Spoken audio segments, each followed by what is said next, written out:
Amen. Amen. I hope pinagpala tayo at nahanda po ang ating puso at isipan sa mga awitin na yan. Amen? The music is very good. The sound is very bad. The music is very good but our sound is very bad. Pero pag-pray niyo po yan, sabi po na ating pastor, maayos po yung atin pong audio. No? Pag-pray natin na may gamitin ng Panginoon. Salamat, Binaya. Alright, lahat po tayo tumayo at muli po nating tawagan back in our pulpit, Pastor Rick Belmonte.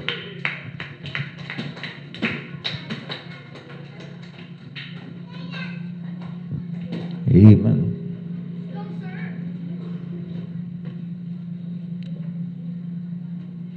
The message of the song is very good, but the sounds is very bad. Kaya yung mga nanonood sa atin sa live streaming, lumipat na sila sa CSI. Kasi wala daw silang maintindihan sa atin. Ipanalangin niyo po no, na magkaroon tayo ng maayos na mixer. Please, kung meron kayong mixer sa bahay na hindi ginagamit, dalhin niyo po dito, mapapakinabangan po yan. Para hindi po tayo mag-suffer ng ganito. In fact, ngayon ay nagsasuffer yung aking throat. Nagsasuffer. Pero yung paulit-ulit mo tulad nito.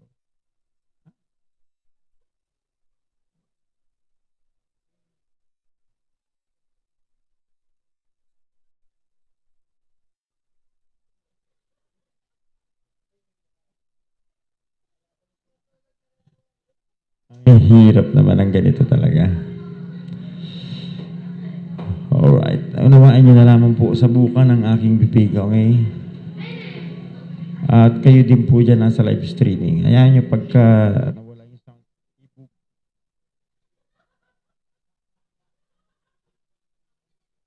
Okay po yun. Okay na po yun. Ano? Ganun, pagka, buka lang ng bibig ko, maunawaan nyo na pagka nawala yung sound. Ano po? Huwag po kayo nga alis. Alright. Lamentations chapter 3.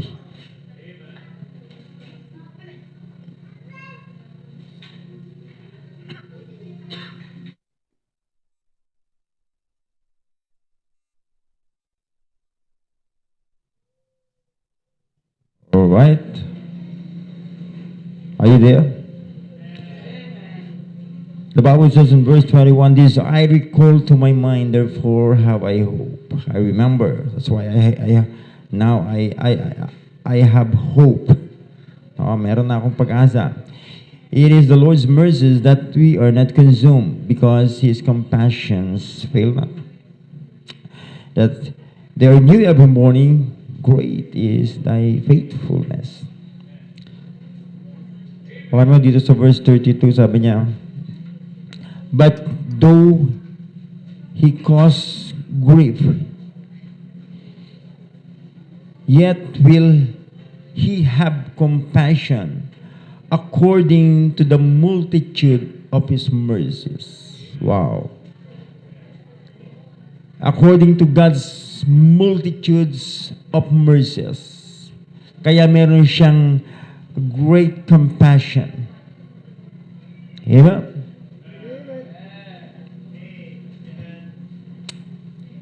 I hope bibigyan tayo ng magandang sounds. Kahit konti, sandali lang po. Hindi na po ako magtatagal. Bigyan lang tayo ng magandang sounds, please. Tayo po'y sandaling manalangin. Dakilang Diyos ang mga pangyarihan sa lahat. Nagpupuri po kami, nagpapasalamat sa oras na ito, na muli na naman po kami makapag-aaral ng iyong mga banal na salita. Thank you so much for this privilege, O God. Muli niyo po kami ibinalik sa bahay sambang ito upang sumamba sa inyo, O Diyos, sa Espiritu at katotohanan.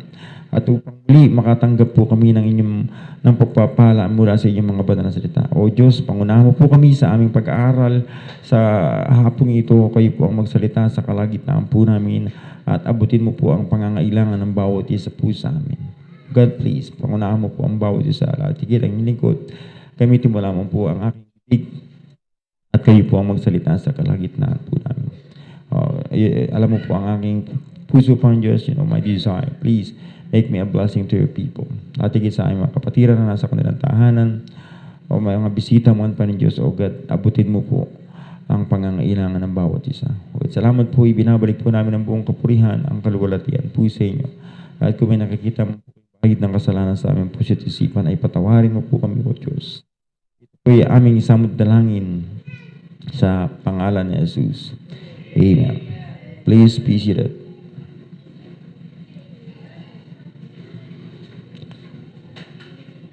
Always remember. What we should always remember? Ano ngayon dapat nating tandaan?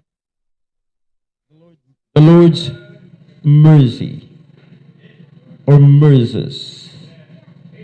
And the second thing is the Lord's compassion. It is the tender love of God. Yung kanyang softer emotion towards sa akin, madaling mabagbag ang Diyos sa mga pangangailangan ng kanyang mga anak. Disin nga lang ang Diyos natin ay banal. He is righteous, a righteous judge. Kaya hindi siya pwedeng takpan na yung kanyang mata at ikaw ay pagpalaing samantalang ikaw ay hindi sumusunod sa kanya o sa kanyang salita. So yun lang naman talaga ang hindrances para hindi tayo makatanggap ng pagpapala mula sa Diyos. Yung ating mismong pagsuway sa salita ng Diyos. Amen? So napakahalaga po. Sabi ko nga kaninang umaga, it is the Lord's compassion na nung tayo makasalanan pa, ang Diyos ang bayad ng ating kasalanan.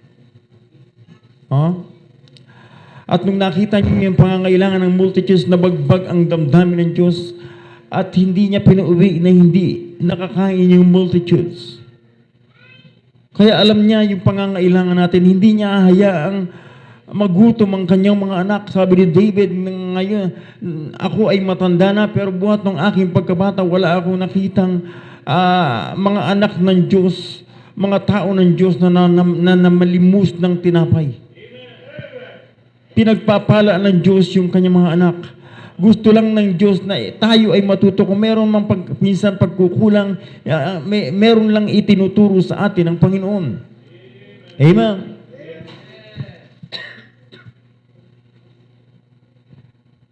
Merong compassion, may burden sa atin ang Panginoon. Tignan mo, merong isang account sa Biblia. In Matthew chapter 20,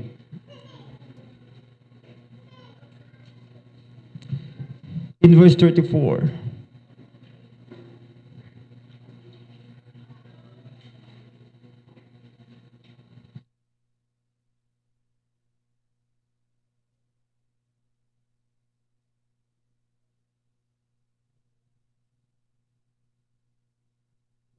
the Bible says in verse 34 of Matthew chapter 20, so Jesus had compassion on them and touched their eyes, and immediately their eyes received sight, and they followed Him.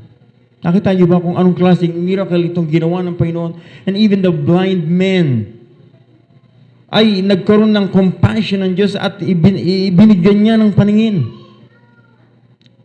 Are you listening? At naunawaan ba natin, mga kapatid, na before tayo makakilala sa Panginoon, tayo ay bulag din sa maraming katotohanan? Amen? Pero dahil sa compassion ng Diyos, hinipo niya yung ating mga mata, yung ating pag-iisip. Nabuksan yung ating pananaw, yung ating spiritual eye. Nakita natin yung katotohanan. That's why we're here. Kaya tayo narito. Dati hindi natin naunawaan yung ating ginagawa. Dati wala tayong ganitong klaseng pananampalataya. Hindi natin naunawaan yung pinapractice natin before. Amen? Pero may maliwanag sa atin, binuksan ng Diyos yung ating isipan para maging maliwanag sa atin yung ating pananampalataya. Amen? Dati marami tayong ritual na ginagawa pero hindi natin naunawaan. Dadaan ka sa simbahan, pagdaan mo sa simbahan, mag-exhibition ka, sabihin mo,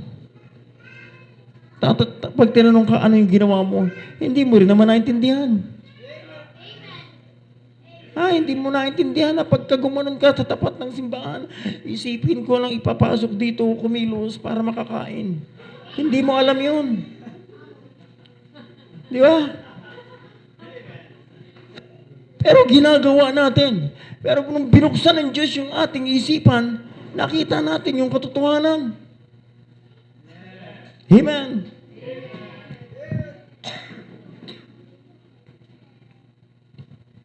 Salamat sa because of God's compassion. It is only by God's mercy and compassion. Kaya tayo narito, kaya nabuksan yung ating isipan. Nagkaroon tayo ng tamang pananampalataya at nagkaroon tayo ng tamang practices ng ating pananampalataya. Amen. And not only that, alala nyo, in Luke chapter 7, may isang account sa Biblia tungkol sa anak ng isang widow woman. In Luke chapter 7, from verse 13, ang sabi ng Biblia, and when the Lord saw her, He had compassion on her, and said unto her, weep not. And he came and touched the bier, and they that bare him stood still, and he said, young man, I say unto thee, arise. And he that was dead sat up and began to speak, and he delivered him to his mother. Nakita niyo yun? Mayroong isang nanay na nagmumurn sa kanyang namatay na anak.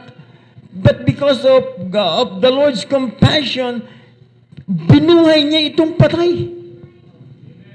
Amen. At naunawaan ba natin, mga kapatid, na before tayo din ay patay sa katotohanan, patay tayo sa kasalanan. But because of God's compassion, tayo ay naging malaya, tayo ay binuhay ng Diyos sa pagiging patay natin sa kasalanan. Romans chapter 6 verse 11. Romans chapter 6 in verse 11. Likewise reckon ye also yourselves to be dead indeed unto sin, but alive unto God through Jesus Christ our Lord. Ito'y challenge ni Paul sa mga taga-Roma. Kung tayo ay binuhay na ng Panginoon sa ating pagiging patay natin sa kasalanan, huwag na tayong mamuhay pang muli sa kasalanan. Kaya inulit niyan in Ephesians chapter 2. Ephesians chapter 2. In verse 1. And you had He quickened who were dead in trespasses and sin. Kayong mga taga-Epeso na binuhay ng Diyos mula sa mga patay dahil sa pagiging patay sa kasalanan. In verse 5, even when we were dead in sins, had quickened us together with Christ. By grace ye are saved. It is by the grace of God that we are saved because of the Lord's compassion. Always remember the Lord's compassion. Amen. Dahil sa habag ng Diyos, bagamat tayo patay sa kasalanan before, ngayon ay nagkaroon tayo ng buhay dahil sa Panginoong Jesucristo. Amen. That's why always remember the Lord's compassion. And this compassion never fails. His compassion never fails. It failed not. Sabi ni Jeremiah. Hindi magmamaliw yung compassion ng Diyos sa atin. Amen.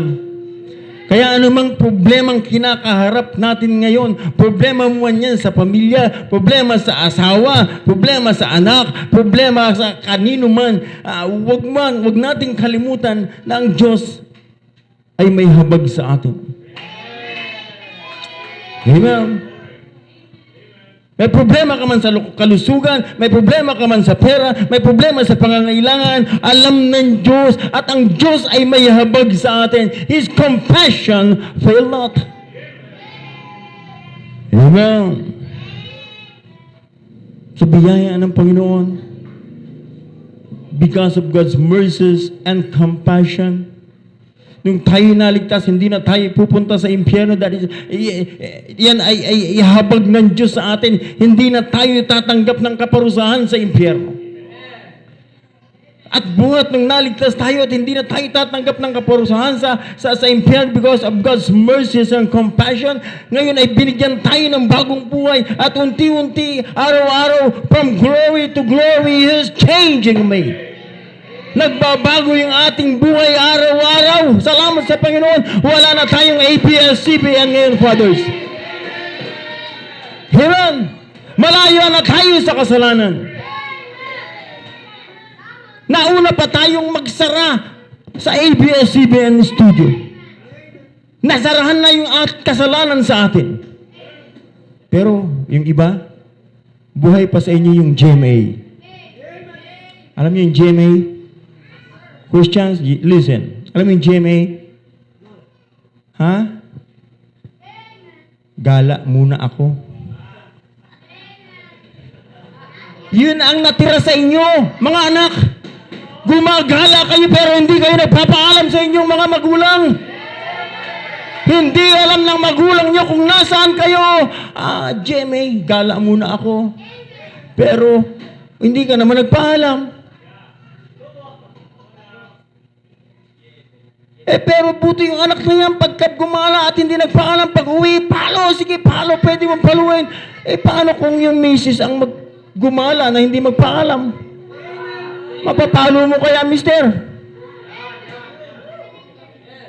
Nawala na nga yung ABS-CBN mo, biyaya ng Diyos yan, habag ng Diyos yan, mercy ng Diyos yan. Ngayon, may iniwan ka pa, binuksan mo naman yung GMA. Gala muna ako Ang problema, hindi ka naman nagpapaalam. Sa bata, medyo maauunawaan mo ba yan? Pero sa asawa, babae ka man o lalaki, lalayas ka ng bahay na hindi ka nagpapaalam. Where is your responsibility? Where is your sense of responsibility, mothers? Where is your sense of responsibility, fathers? Kung yung aso nga, hinahanap pag nawawala Tanong mo si Sister Arlene. Yung aso nga, alagang-alaga Yung asawa pa kaya, tapos hindi magpapaalam. Good night. Saan ka pupunta na hindi ka magpapaalam? Gusto mo bang maging ganyan yung mga anak mo? Lalayas na lang sa bahay mo at hindi mo alam kung saan pumunta? Where is the sense of responsibility?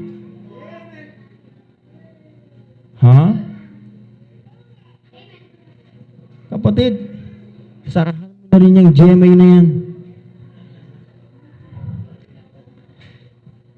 O kung hindi mo maiwasan yung GMA na yan, magpaalam ka naman. Gala muna ako Pero huwag ka mag-alala. Mga kapatira naman kasama ko, magsusoul winning din kami. Magandang gala yun. Pag yung asawa mo ay nasa church at ang kasama mga soul winners at ang ginagawa ay mag-soul winning ay magandang gala yon. Pero kung aalis ka, gagala ka, hindi alam kung saan ka pumunta. Kapatid, nasaan ka nga ba? Nagsusoul winning ka kaya? O pastor, nagsusoul winning din po ako habang nakikipag-shot lang po ako sa mga kaibigan ko. Pero sinisharean ko po sila ng gospel. Ay, anak, paano ka pa paniniwalaan ng mga kainuman mo? You are destroying the testimony of the Lord Jesus Christ in your life. Kapatid, it's high time to grow. Amen? Sara mo na yung GMA na yan kung hindi mo kaya magpaalam. Pero kung kaya magpaalam, sige lang. Gala ka ng may katuturan. Amen? Kami po'y gumala sa Nueva Ecija. Pero, I hope na-bless lahat, maliban na lang sa hindi nag-testimony. Ha? Yung galang may katuturan. May mga kaluluwang naligtas sa bawat lugar na pinupuntahan natin. Amen.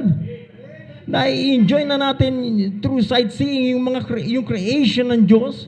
Na-enjoy natin yung fellowship sa mga ibang tao ng Diyos. Aba,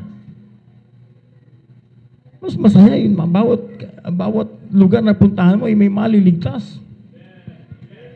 Amen. And that's the church. Kaya kung nasa church yung asawa mo, kapatid, wag mo nang pagdudahan. He's doing a great job. Sabi ni Nema, I'm doing a great job. I cannot come down. Kung may ginagawang magbuting bagay, dakilang bagay ang asawa mo para sa Panginoon, wag mong pigilin. Kesa naman magpunta yan kay Pasing. Magpunta sa dati niyang kabarkada, dati niyang kainuman, dati niyang kaadikan. Amen. Kapatid, isabay mo ng sarahan niyang GMA na yan, kasabay ng ABS-CBN. Kalimutan mo na yan. It's high time to grow. You need to grow.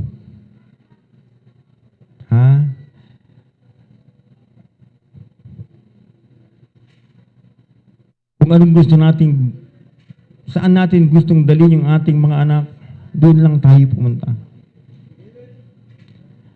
Maging conscious tayo sa pagtuturo sa ating mga anak. Ayan. Kasi kesa magkapagturo tayo sa ating mga anak ng unconscious tayo. Yung pinapakita natin ay iba sa sinasabi natin minsan. Amen? Always remember the Lord's compassion. Amen. Then in number 3. And last. Sabi sa verse 23.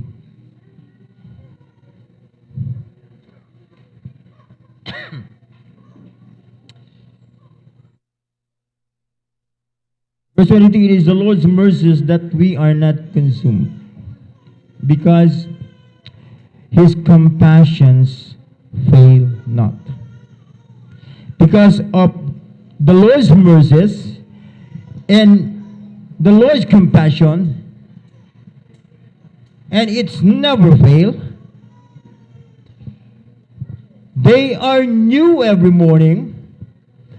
Great is thy faithfulness. Remember the Lord's great faithfulness. Tandaan lang natin yun, na ang Diyos natin ay faithful God. He is a faithful God. Amen? It is God's faithfulness, truthfulness. And there's always new hope every morning. New opportunity every day. Naunawaan ba natin mga kapatid? That because of God's faithfulness in our life, na matapos tayong maligtas, tayo idinagdag niya sa kanyang iglesia. It's God's faithfulness in our life. At nung dinagdag niya tayo sa ating iglesia, because of His faithfulness, in-enable niya tayo na maging faithful din. Binilang niya tayong faithful din. He counted us faithful and put us into His ministry. Sabi ni Paul kay Timothy in 1 Timothy chapter 1 verse 12. I thank God.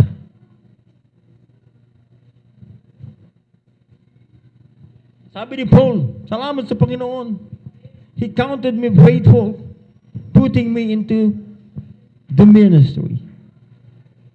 Kaya kung narito man tayo at mayroon tayong ministry ginagampanan sa gawain ng Panginoon, it's because of great faithfulness of God in our life. Kung ikaw man ay able na nakakapagpakain sa mga soul winners, every time na sila ay pupunta sa bahay mo, kahit wala kang pera, bago pa sila pumunta, pero biglang magkakaroon at bigla mo silang mapapakain, it's because of God's faithfulness in your life. Amen? Kung ikaw man ay nakakapag-soul winning, kung ikaw man ay nakakapag-perform ng ministry sa gawain ng Panginoon because of God's faithfulness in your life. Kung ikaw man ay nakakaawit sa choir, nakakaawit sa junior choir, kung ikaw man nakakatugtog ng piano, kung ikaw man nakakapag-operate ng audio na yan, kung ikaw man nakakapag-drive ng ating mga sasakyan, nakakapagturo ka sa ating Sunday school, it's all because of God's faithfulness in our life.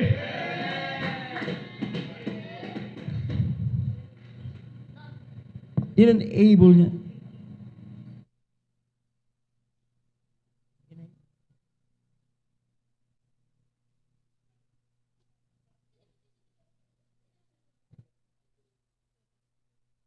Is only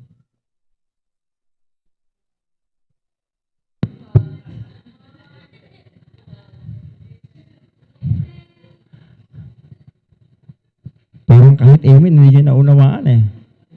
Amen! It's because of great faithfulness of God. Amen. Kung anumang ministry ginagampanan natin sa gawain ng Panginoon is only by great faithfulness of God in our life. Dahil lang yan sa katapatan ng Diyos sa buhay natin. Hindi natin pwedeng ipagmalaki, kapatid. Alam mo, pag wala ako dyan sa church na yan, wala nang soul winner. Wala nang makakapagdala ng maraming bisita. Wala nang makakapagpakain sa mga soul winner. Wala nang makakaawit sa choir na maganda ang boses. Wala nang makakatugtog sa piano dahil ako lang ang marunong magpiano.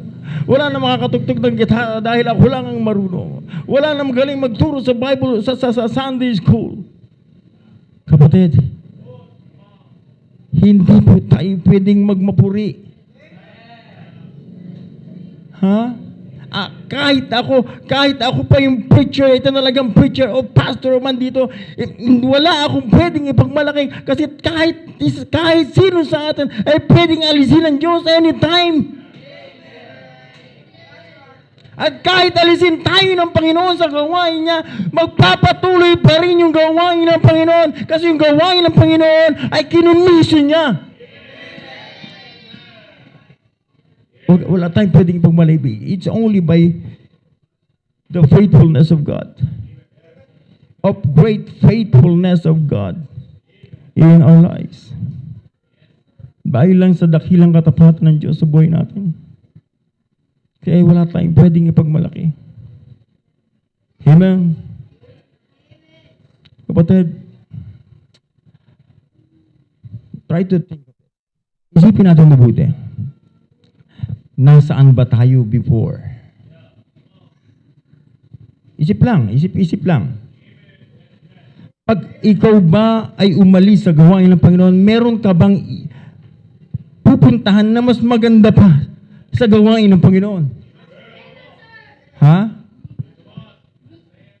May mas maganda ka pa bang ministering ipi-perform if not the ministry of God?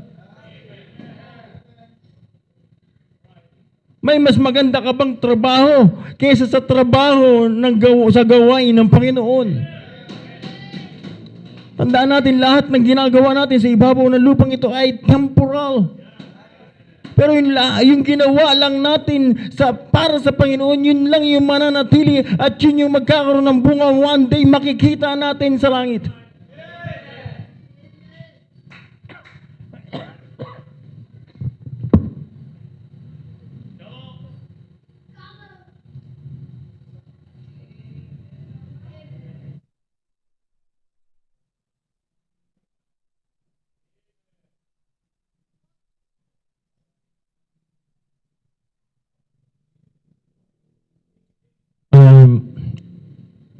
I'm almost done. No, may tumatawag kasi sa aking emergency. Pero sa biyaya ng Panginoon, because of the faithfulness of God,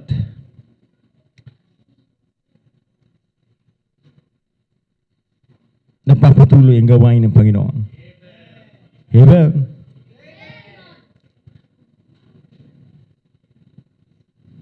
Huwag po tayong magmapuri. It's only by the mercies of God. It's only by the compassion of God.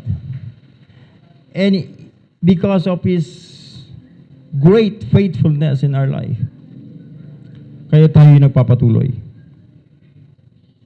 Ha? Kumakain ba kayo? Hindi nyo ba pwedeng tigilan yan at mamaya na kayo kumain? Ha? Kalang nasa sinehan lang kayo, ha? Huwag yung gagawin yan. Huwag nyo ulitin yan. Ha? Juniors, wala kayo sa sinehan. Gusto nyo kumain. Kung gusto nyo kumain, umuwi na kayo. At matulog na rin. Ha? Unawaan nyo, juniors? Parang di nyo unawaan. Unawaan nyo sinabi ko? Unawaan nyo?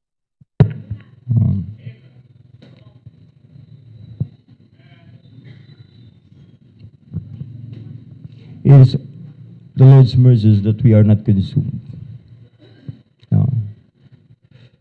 Dahil lang sa habag ng Diyos, hanggang ngayon buhay pa tayo. Because His compassions fail not. He never fail you, He never fail me. He never fail us. Sa kabila ng ating mga failures, paulit-ulit, pabalik-balik lang tayo sa ordineta, pero ang Diyos, buhay ka pa rin hanggang ngayon. It is the Lord's mercies that we are not consumed. Amen. Hindi na bagay sa atin, kapatid. Kung matanda-tanda na rin lang naman tayong Kristiyano, hindi na bagay sa atin yung paulit-ulit na lang. Balik-balik na lang tayo sa ordaneta. Hindi na bagay sa atin yun. Lalo na, ikaw ay magulang, meron kang mga anak na nakatingin sa'yo. Ha? Tapos pababayaan mo yung mga anak mo nakatingin sa'yo. Alam ng anak mo na mali yung ginagawa mo. Are you listening? Gusto mo bang sabihin na, anak, okay lang yan? Minsan-minsan, tampuhan talaga kami ni tatay mo. At pag may tampuhan, talagang ganun, lumalayas akong walang paalam. Ganyan din ang gawin mo sa asawa mo, ha? Hindi mo man yan sabihin sa anak ko, pero ganun ang implikasyon noon. Tinuturo mo unconsciously. Pag tuwing makikita ka ng anak mo, meron kang hawak na bote at nakikipag-inuman ka, ibig mo sabihin, anak, pwede ka rin makapag-inuman pagka medyo tumanda-tanda ka na. Every time nakikita ka niya, may hawak na sigarilyo, anak, pwede ka rin naman sigarilyo pag medyo kaya mo nang bumili. Kasi may sin tax law ngayon, mahal ang sigarilyo. Ha? It's only by the mercies of God that we are not consumed. Na-realize niyo ba yung mga anak? Kayong mga anak, Ilang beses ko, medyo matagal-tagal, ilang linggo ko na rin hindi kayo na itatanong patungkol sa pagsunod. Sino na sa inyo ngayon ang natutuwa na kayong sumunod sa bawat utos ng magulang nyo? Taas ang kamay. Biruin mo? Kahit na lang sana yung sabi, Pastor, natutuwa ako tuwing utusan ako ng magulang ko. Wala kayong katuwaan sa pagsunod. Amen? In fact, makikita yung walang katuwaan sa pagsunod kasi isang tamukal ang mukha nyo pag kayo inuutusan. Amen? Tuwing ikaw ay uutusan, grabe ang mas mahaba pa yung uso mo sa daga. Ako na naman. Ha? Yet gusto nyo tumanggap ng blessing, amen? Gusto mo pag humingi ka sa nanay mo, Nay, pengin pera, bibili ako ng ganito, gusto kong kumain, nagugutom ako, pengin pera, gusto ko ng ganito, pengi! Pag humingi ka, may demand ka pa, nagdi-demand ka pa, pero pag inutusan ka lang ang nanay mo, bumili ka nga ng shampoo sa tindahan, ako na naman.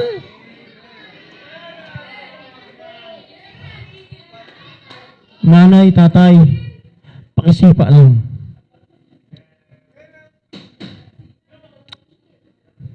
Pamalo po, pamalo. Wag naman, baka sipahin nyo nga eh.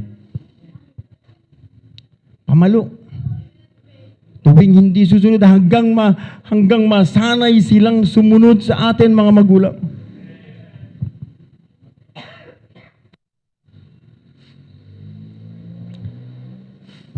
Just always parents, ano mang dinadanas mo ngayon, ano mang pinagdadaanan mo ngayon, alam ng Diyos yun. Meron ka mang hinag-please, Pastor, talagang masama lang loob ko sa asawa ko, kaya hindi ko siya mapakitaan na maganda kasi meron po talaga siyang hindi magawa sa akin. Inaantay ko lang naman yung gawin niya, kaya hindi tuloy ako makapag-submit sa kanya. Ano yun? Ba't hindi mo kausapin? Ba't dinadaan mo sa kung ano-ano? Ba't hindi niyo upuan at mag-usap kayo? Amen?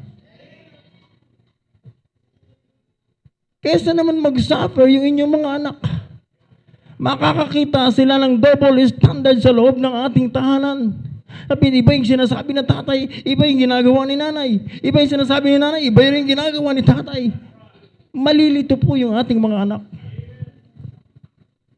Amen. Always remember the Lord's mercy, the Lord's compassion, and the Lord's great faithfulness. Now, did you realize that we have a merciful God? A God that is full of compassion, that even in our deepest hurt, dun sa pinakamalalim na sugat na natamo natin, bunga ng ating relasyon kanino man, God is still there. Lagi siya nandiyan, nagbibigay sa iyo ng comfort, nagbibigay sa iyo ng magandang counsel, nagbibigay sa iyo ng salita ng Diyos na kinakailangan mo lang pakinggan at sundin para ikaw ay magkaroon ng kapayapaan. Amen. Fathers, mothers, ano mang dinadanas natin ngayon? Always remember, tulad nung nangyari sa mga tao ng Diyos, back in the time of Jeremiah, nakita ni Jeremiah yung mercy, yung compassion, and faithfulness of God. That's why in the midst of affliction, always remember that there is a merciful, full of compassion and of great faithfulness God. Amen. And because of that, there is always new hope, a new opportunity every day. Every morning, tuwing umaga may bagong pag-asa, hanggat may buhay ka, hanggat ginigising ka pa ng Panginoon sa umaga, wala pa ring dahilan para hindi tayo magpasalamat sa Panginoon. Always remember that, brethren. If God is merciful, and if God is full of compassion, and have great faithfulness in our lives. Ang tanong ko lang naman, my last question, brethren. Ano naman kaya tayo sa harapan ng Diyos? Ano na tayo? Kung matagal-tagal ka na rin lang namang Kristiyano, nasaan na yung level ng pagsunod natin sa Panginoon? Ano na tayo ngayon? If God is faithful, ano tayo? Mananatili ba tayong unfaithful dahil sa faithfulness ng Diyos sa buhay natin? Mananatili ba tayong hard-headed, stubborn, lazy people? Dahil meron naman tayong merciful, meron naman tayong compassionate God, meron naman tayong faithfulness God, o faithful God.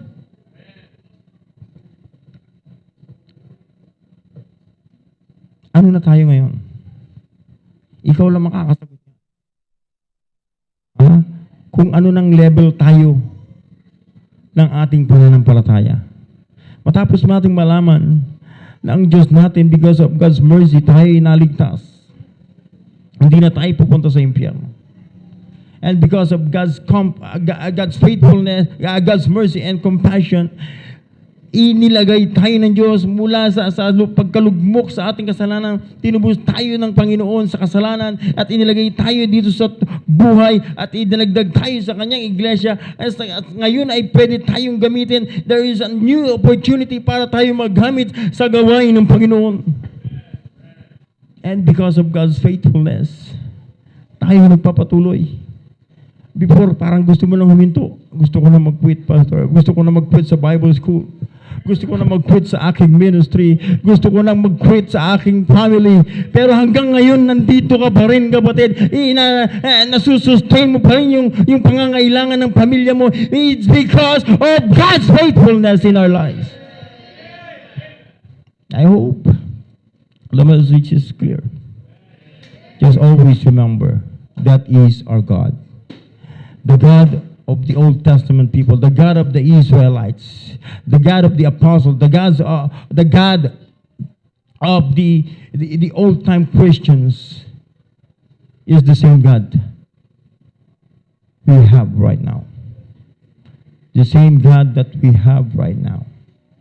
Huwag po natin kalimutan yun. And that God is merciful, that God is compassionate, and that God is faithful God. I hope the message is clear. Tayo po lahat ay tumayo at tayo po'y manalangin. Dakilang Diyos ng mga pangyarihan sa lahat. Ipupuri po kami nagpapasalamat sa natapos po namin pag-aaral ng yung mga banal na salita. Thank you so much, so God, for the message. And I pray na patuloy po itong palaguin sa puso at isipan po ng bawat isang nakapakinig. Salamat po, Panginoon Diyos, sa kabutihan mo po sa amin. Binabalik po namin ang kapurihan, ang kalulatian sa inyo. In Jesus' name I pray. Amen. Kung sa bagay man tayo pinawisap ng Panginoon sa mensaheng ito, ba't hindi tayo lumapit sa Panginoon? At makipag-uusap tayo sa Panginoon. Ay, madalangin.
dakilang Diyos ang makapangyarihan sa lahat. Muli po napupuri kami, nagpapasalamat.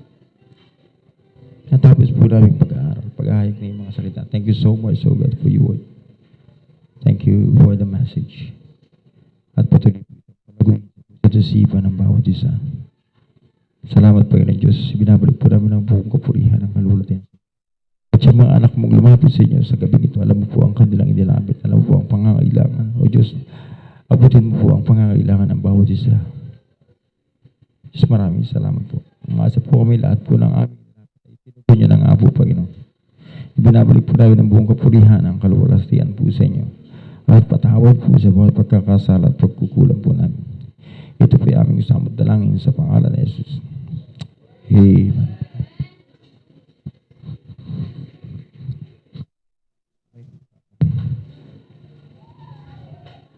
I hope may natutunan po tayo sa hapon ito. Amen. I hope masaya pa rin tayo. Amen. Masaya pa po ba tayo?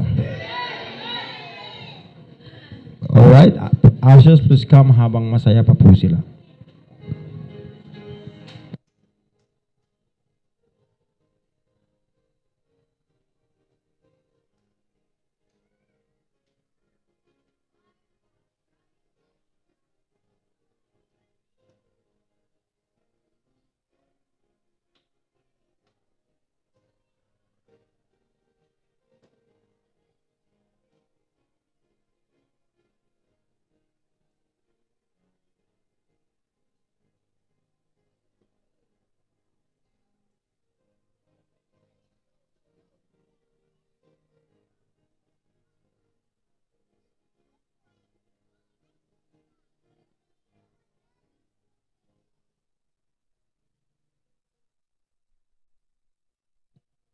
Pray manalangin.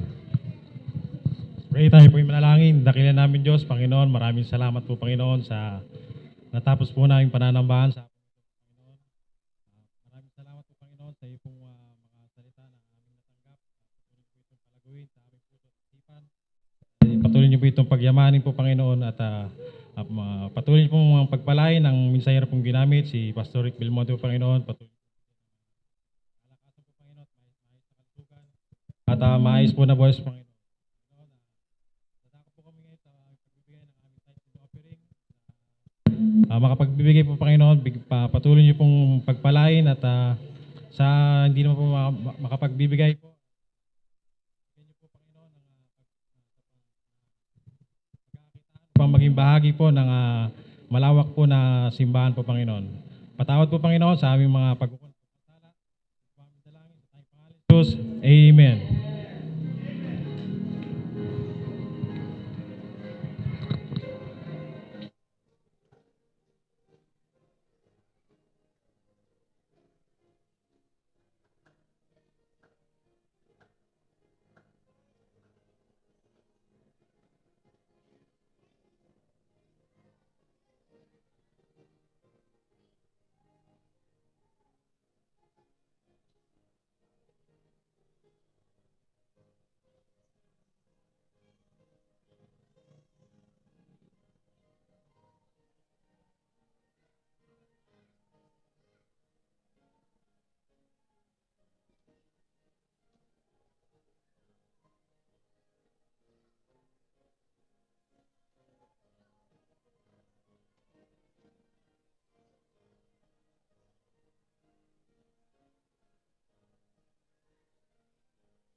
I hope masaya tayo. Natatapos natin yung service maghapon. Amen.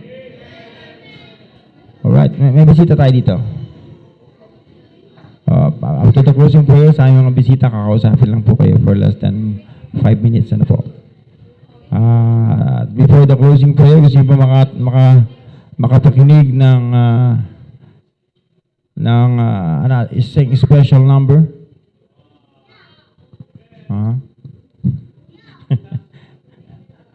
Parang gusto niyo mapakinggan si Brother Paul, ah.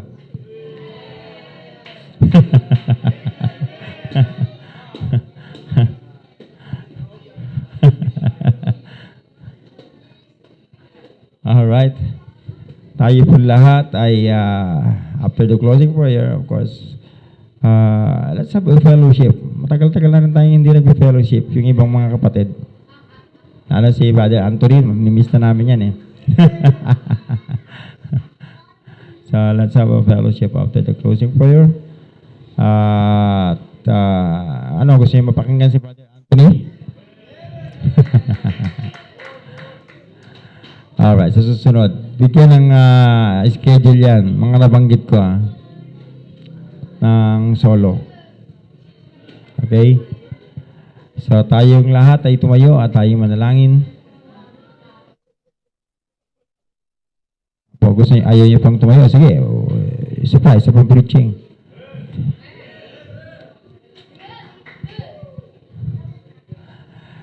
Sige, tayo manalangin at hilingin natin manalangin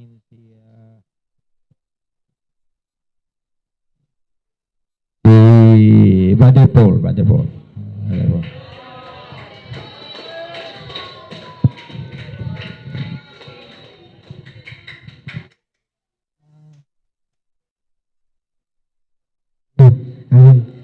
Let us pray for the will ng Diyos. Maraming salamat, Panginoon, sa maghapon, Panginoon, na aming pananambahan, Panginoon, sa aming bagong natutunan, Panginoon, na iyong salita, Panginoon. God, na may sa buhay namin, Panginoon, lahat po namin, Panginoon, at huwag niyo po, Panginoon, hayaan na, Panginoon, na sa isang iglap, Panginoon, ay nakawin sa amin ng Diablo, Panginoon.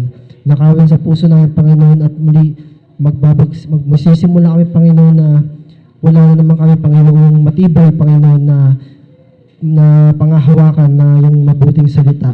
Muli, Panginoon, pagpalain niyo po ang bawat isa, Panginoon, ang bawat nakapakinig, Panginoon, ng salita. At sa amin po, Panginoon, panandali ang pag-iingat, Panginoon, ina-pray, Panginoon, na ang bawat sa Panginoon ay gabayan niyo po, Panginoon, sa kanya-kanyang trabaho, Panginoon, sa kanilang gawain, Panginoon, sa kanilang bahay, at makabalik sila, Panginoon, next, Panginoon, na pananambahan, Panginoon. At nadako po kayo, Panginoon, sa fellowship, Panginoon, na bigyan niyo po, Panginoon, ng matamis na fellowship, Panginoon, ang bawat isa, Panginoon, ang mga fathers and mothers, Panginoon, at nakasama namin muli, Panginoon, sa matagal na panahon, Panginoon. Muli, pinabalik po namin, Panginoon, ang lahat ng apurian. Kung may nakikita po kayong bahay na pagkakasala, patawad, Panginoon. Ito po ang aming samot dalangin sa tanging pangalan ng Kristo.